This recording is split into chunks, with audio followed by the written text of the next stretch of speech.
Hello everyone.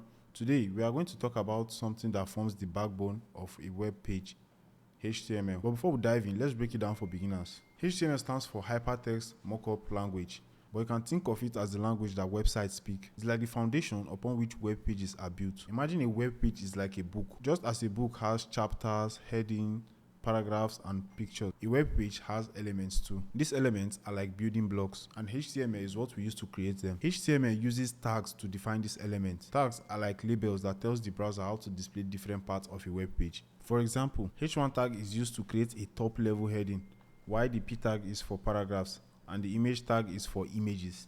Here's a basic example of HTML code. It's a simple web page with a heading and a paragraph.